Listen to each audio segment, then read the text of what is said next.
እንግዲህ የሰጣቸው ፍላሽ ባዶ ነው ማለት ነው። ሰላም ጤና ይስጥልኝ፣ እንዴት ናችሁ? ለዚህ ቻናል አዲስ ከሆናችሁ ሰብስክራይብ በማድረግ ቤተሰቤ እንድትሆኑ ጋብዛለሁ። ቪዲዮውን ላይክ በማድረግ ጀምሩት። እንዲሁም ቪዲዮውን አይታችሁ ስትጨርሱ ደግሞ የእናንተን ሀሳብ አስተያየት ኮሜንት ላይ አስፍሩልኝ ማለት ነው። ምክንያቱም የእናንተን ሀሳብ አስተያየት ሁልጊዜ እጠብቃለሁ። እንግዲህ ዛሬ ደግሞ እጅግ በጣም ያልጠበቅነው ሁላችንን የሚያሳዝን ነገር ተከስቷል። እንግዲህ ያው በዚህ ነገር ደስ የሚለው ሰው አለ ብዬ አላምንም። ምክንያቱም የሰውን ነፃነት ማጣት ብዙዎቻችን የምንደግፍ አይመስለኝም። እንግዲህ ሰሞኑን አብርሃም በጣም ደስተኛ ነበር። አንድ ያሳካው ትልቅ ነገር ነበር ማለት ነው።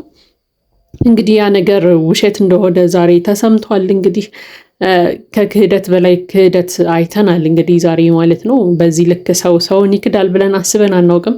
እንግዲህ አያችሁ፣ በዚህ ዘመን ማንንም አትመኑ የሚባለው ለዚህ ነው። በቃ የቅርባችን ነው የምንለው ሰው ሊጎዳን ይችላል፣ ከኋላችን ሆኖ ሊወጋን ይችላል። በቃ በዚህ ልክ ማለት ነው። እና በዚህ ጊዜ ማንም ማመን አይችልም። በቃ ከራሱ ሰው ራሱን ብቻ ነው በዚህ ዘመን ሊያምን የሚችለው።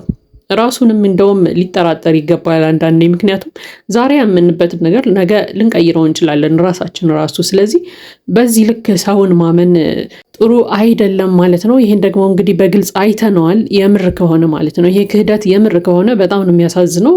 ብሩክ ካንተ ይሄ ጭራሽ አይጠበቅም፣ አይጠበቅ ነገር ነው ያደረከው።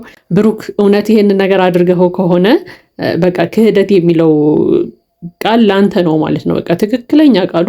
እንዲያውም ይሄ ከይሁዳነት ራሱ አይተናነስም። በጣም ከባድ የሆነ ክህደት ነው የፈጸምክበት። ምክንያቱም እድሜ ዘመኑን ነፃነቱን አጥቶ እንዲኖር ነው የፈረድክበት ማለት ነው።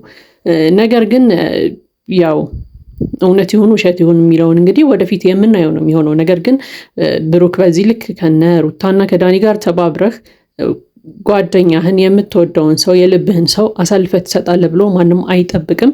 እንግዲህ ዛሬ ይህንን ነገር አይተናል ማለት ነው። ብሩክ እንግዲህ አብርሃምን አሳልፎ ሰጥቶታል።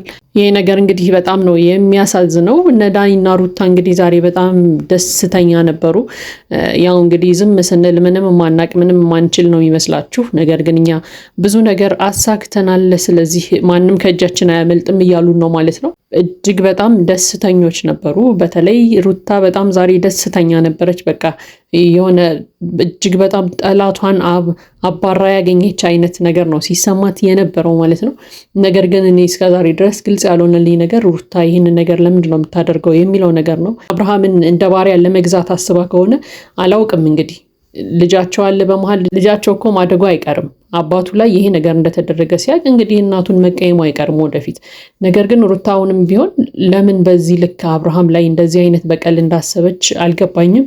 እንግዲህ ስታወራም እንደሰማነው ከሆነ ከዚህ በኋላ ገና ለ1-2 ዓመት አንገትህን ደፍተህ ትኖራለህ በዚህ ቪዲዮ ያለችም ስታወራ ነበር ማለት ነው። እንግዲህ አብርሃምን ከእግሯ ስር አድርጋ እየረገጠች ለመኖር ያሰበች የቆረጠች ትመስላለች። ግን ይሄ እቅዷ ይሄ ሀሳቧ እንግዲህ እስከ መቼ ድረስ ይዘልቃል ይሄዳል የሚለው ነገር አናውቅም። እንግዲህ ያው እሱን ወደፊት የምናየው ነገር ነው የሚሆነው። ነገር ግን ቢሆንም አሁን ላይ ባለው ነገር ራሱ ይሄ በጣም አሳዛኝ ነገር ነው። እወደዋለሁ ለምትይው ሰው፣ ለባልሽ፣ ለልጅሽ አባት ይሄንን ነገር መመኘትሽ በራሱ በጣም ነው የሚያሳፍረው። በተለይ ደግሞ ከጠላቱ ጋር ሁነሽ እንደዚህ ማድረግሽ ያሳፍራል ማለት ነው። እንግዲህ አብርሃም መንቃት ያለብህ በዙሪያ ያሉ ሰዎች በሙሉ ያንተ ሰዎች አይደሉም ማለት ነው። ምክንያቱም እና ሩታና ዳኒ እንግዲህ ሲያወሩ እንደሰማ ነው ብሩክ ብቻ አይደለም የኛ ሰው፣ አብርሃም ዙሪያ ያሉ አብዛኞቹ ሰዎች በሙሉ የኛ ሰዎች ናቸው። ቀስ ብለን በጊዜ ሂደት ነው የምንጠቀምባቸው እነዛን ሰዎች እያሉም ሲያወሩ ነበር ማለት ነው። ስለዚህ አብርሃም በጣም ልትጠነቀቅ ይገባል። በዙሪያ ያሉ ሰዎችን ጓደኞቼ የምትላቸውን ሰዎች በሙሉ ነቅተህ መጠበቅ አለብህ። ምክንያቱም እነ ሩታ በግልጽ እንደነገሩን ከሆነ ያው ሰሞኑን ቀስ በቀስ የሚወጡ ይፋ የሚያወጧቸው ሰዎች አሏቸው። በቃ በዙሪያ ያሉ ሰዎች ጓደኞቼ፣ ቅርቤ የምትላቸው ሰዎች በሙሉ የእነ ሩታ ሰዎች ናቸው። ሩታና ዳኒ ያሰማሯቸው የገዟቸው ሰዎች ናቸው ማለት ነው። ምክንያቱም ብሩክንም አምነኸው ነበር። ለዛ ነው የዳኒን ላፕቶፕ አምጣ ብለህ የላከው። ስልኩም እኔ ጋር ነበር እያለ ሲያወራ ነበር። ስልኩንም ላፕቶፑንም እኔ ጋር ነው የሰጡኝ እኮ ምናምን እያለ ሲያሾፉላ ነበር ብሩክ ማለት ነው። እንግዲህ ያንን ነገር ያደረገው ስለምታምነው የቅርቤ ሰው ጓደኛዬ ነው ብለህ ስላመንክ ነው። ነገር ግን ያው ያንተ ሰው እንዳልሆነ እንግዲህ ዛሬ አይተናል ማለት ነው። ብሩክ ከጀርባ ወግቷል። ይሄ ደግሞ በጣም ነው የሚያሳዝነው። ባለፈው ላይቭ ቲክቶክ ላይ ሆናችሁ እንግዲህ ሄዳችሁ የዳኒ ላፕቶፕ እንዲወስድ ስታደርጉት ብሩክ በሌላ መኪና በራይድ ወደ ቤት እየሄደ ነው ብላችሁ ነበር። እንግዲህ እሱ አቅዶበት ሆን ብሎ ነበር ያንን ነገር ያደረገው ማለት ነው። ምክንያቱም መኪና ውስጥ ሆኖ ፋይሉን በፍላሽ እየገለበጠ ነበር። ይሄ ክህደት ነው። እንግዲህ ምንም ማድረግ አይቻልም። በዚህ ልክ ብሩክ አንተን አሳልፎ ይሰጣል ብለን ማናችንም አስበን አናውቅም ነበረ። ነገር ግን ሆኗል። እኔ ግን አንድ ነገር ይሰማኛል። ይሄ ነገር ወጥመድም ሊሆን ይችላል። ምክንያቱም አንዳንድ ጊዜ ብሩክ አብርሃምን አሳልፎ ሊሰጥ አይችልም የሚል ደግሞ ውስጥ የሚነግረኝ ነገር አለ። ምክንያቱም በቃ ብሩክ የአብርሃም ጓደኛ ነው፣ የቅርቡ ሰው ነው። ስለዚህ አብርሃምን አሳልፎ አይሰጥም። በቃ ፍላሹ ሁላ ባዶ ነው የሚመስለኝ። ያው ፍላሹን ቼክ አላደረጉትም ገና። እነ ሩታም ዝም ብለው ነበር ሲደሰቱ የነበረው። አንዳንድ ጊዜ ብሩክ አውቆ ይመስለኛል እነ ሩታን ይሄን ነገር እያደረገ ያለው የሆነ ወጥመድ ውስጥ ሊያስገቧቸው ማስበው ሊሆን ይችላል እና አብርሃም ጋር ሆኖ ብዬ አስባለሁ።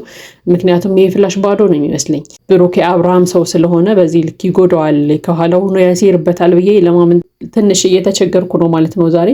ለማንኛውም የሚሆነውን ነገር እንግዲህ በጊዜ ሂደት የምናይ ነው የሚሆነው። ነገር ግን እንደዛ ቢሆን ደስ ይለኛል። ብሩክ አውቆ ወጥመድ ውስጥ እያስገባቸው ቢሆን እነ ሩታንና ዳኒን በጣም ነው ደስ የሚለኝ። ምክንያቱም እነሱ በሰው ስቃይ እየተደሰቱ ያሉ ሰዎች ስለሆኑ እኔ ማንም ሰው መጥቶ ዳኒንና ሩታን ለመጉዳት ቢያስብ ከዚህ በኋላ ለእነሱ ማዝንበት ልብ ራሱ ያለኝ አይመስለኝም። ምክንያቱም እነሱ በአብርሃም ስቃይ በጣም እየተዝናኑ ስለሆነ፣ በአብርሃም ስቃይ ደግሞ አብርሃም ብቻ አይደለም የሚጎዳው፣ ቤተሰቦቹም በጣም ነው የሚያዝኑት። ትልልቅ ሰዎች አሉ፣ እናቱ አባቱ አሉ፣ እነሱም ያዝናሉ በጣም። በዛ ላይ ደግሞ ሩታ እንግዲህ አብርሃምን ስትጎዳ ያው እነ ቡዜ ምናምን ሁላ ከእሷ ጎን ነበሩ እንግዲህ ኤቭሪዴይ ማለት ነው። ስለዚህ አሁን ደግሞ በጣም ነው የሚያዝኑባት፣ የሚቀየሟት፣ ተቀይመዋታል ባለፈውም እያለችን እንደነበረው ቡዜ። አሁን ደግሞ በጣም ነው የምታሳዝናቸው። ያው ትልቅ ሰው ሲያዝን ደግሞ ጥሩ አይደለም። ስለዚህ ሩታ ትንሽ ብትረጋጊ መልካም ነው። በጣም የሚደብር ጸባይ እያሳየች ነው ከጊዜ ወደ ጊዜ። ትንሽ ረጋ ብትይ የተሻለ ነው ብዬ አምናለሁ። ነገር ግን ብሩክ ዛሬ ያደረገው ነገር በቃ እነ ሩታን ወጥመድ ውስጥ ለማስገባትና አውቆ ቢሆን የሰጣቸው ፍላሽ ራሱ ባዶ ቢሆን በጣም ምኞቴ ነው። እንግዲህ ይሄ የኔ ሀሳብና አስተያየት ነው ማለት ነው።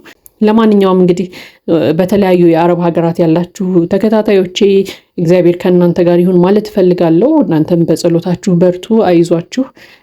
ለነገሮች ብዙ አትደናገጡ። ያው ፈጣሪ የፈቀደው ያለው ነገር ነው የሚሆነው። ያው እንግዲህ በዜናም በምናምን ብዙ ነገሮችን እያየን ነው። ነገር ግን ያው የምታምኑት አምላክ ከጎናችሁ እንዲሆን እመኛለሁ። ለማንኛውም ለዚህ ቻናል አዲስ ከሆናችሁ ሰብስክራይብ በማድረግ ቤተሰቤ እንድትሆኑ ጠይቃለሁ። ላይክ በማድረግ አበረታቱን። ሀሳብ አስተያየታችሁን ኮመንት ላይ ያስፍሩልን። መልካም ጊዜ ይሁንላችሁ።